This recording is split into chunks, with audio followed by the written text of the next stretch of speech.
Hey guys, so we'll be talking about breadboard and how the connections are set up in the breadboard. I already have my ESP32 plugged into the breadboard.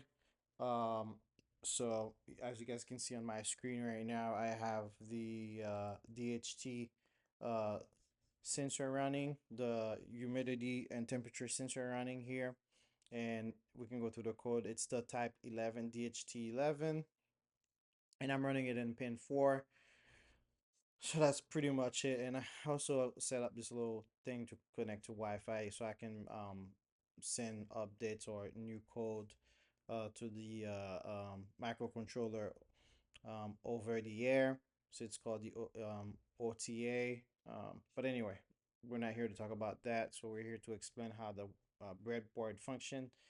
I got this thing yesterday, the microcontroller, and man, let me tell you, I did not know what I was doing. I mean, that's just like everybody. If you don't do your research, you're not gonna know what you're doing. So I didn't do my research properly. The only research I did was just how to program these things, and that was the only research I did. Did not think about how to use a breadboard. But yeah, now this will I'm gonna explain how to tackle it, right? So you guys don't do the same mistake that I did, and I was fortunate enough I didn't fry my Arduino or my ESP32, my microcontroller. I didn't fry it, so I was very lucky for that and fortunate. So let's dive into this. See if I can be in the screen here. There we go. Let's dive into this. So what you need to it's very simple rules. What you need to understand is these rows right here, they all function horizontally. So this one right here, row 10 is connected, right? But if you go to if you jump from 15, this whole 15, you jump from 10. This is entire 10 right here. You jump from 10 to 15 without the proper connection, then there won't be a circuit formed because here they're separated. So this power out, this power area would only power up 15, and this power area would only power up 10.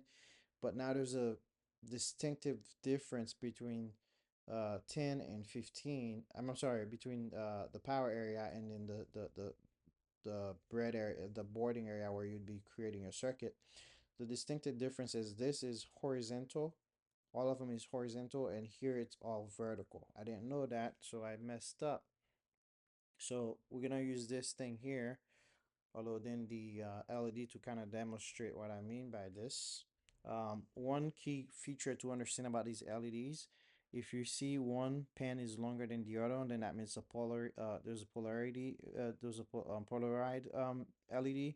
So meaning if this is not plugged into a positive um, pin and this is not connected to a negative pin, it's not gonna work. So if you were to bring the positive in the negative pin and then the negative in the positive pin, it won't work.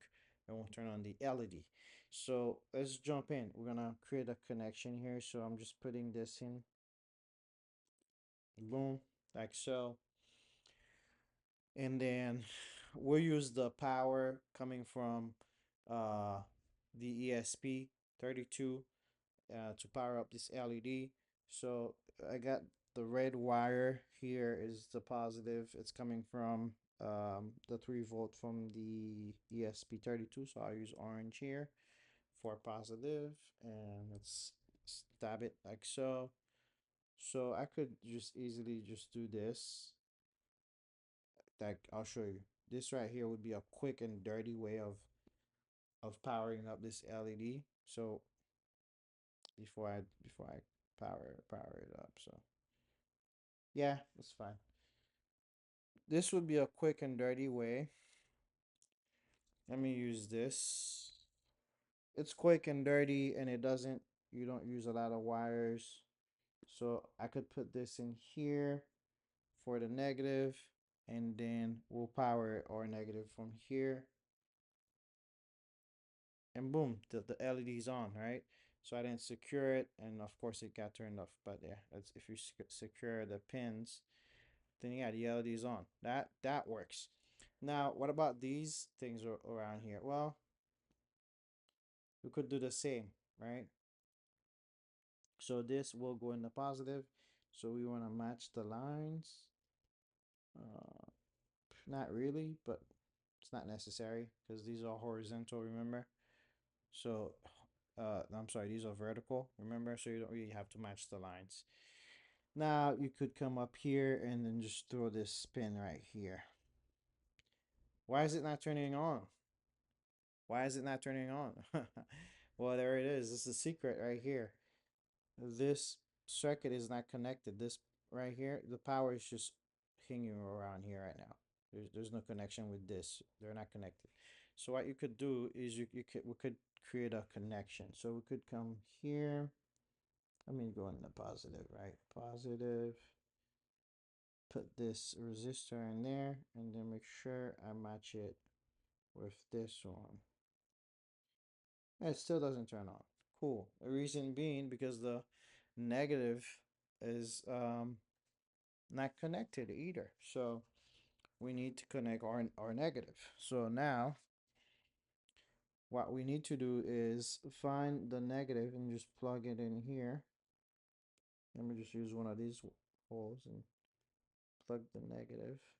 And then now once I put it in this hole, it turns on. So we close the circuit. All right. I don't know. Can you see this in the camera? Yeah, there we go. It's turned on. So we close the circuit. But if I remove this wire, and then negative no longer works. But if I put it back in, negative work. But if I remove the resistor, it turns off, right? Because we closed the circuit. The circuit was closed because there's no power from the positive to the positive. But if I put the this back in like so, and then I go back to the positive right here like so, it turns on. Very cool.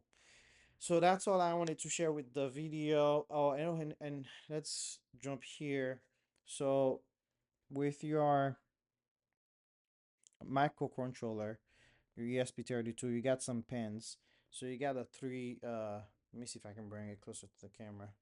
And I'll need a handy dandy pointer here. So let me use this guy as a pointer. Very useful pointer. Let me put that down. Sorry, gotta adjust my printer, my pointer, not printer. Anyway, so let's bring it up. Um, so there's a 3 volt and there's ground, and then you get your GPIOs right here.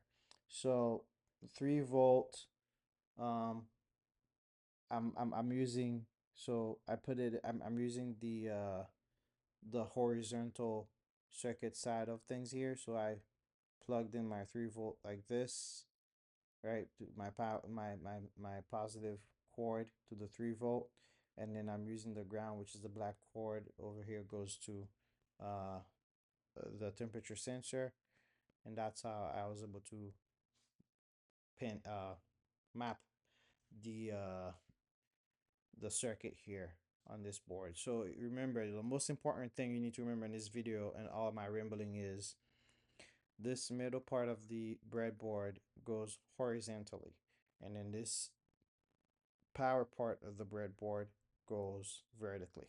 That's it, guys. Thank you.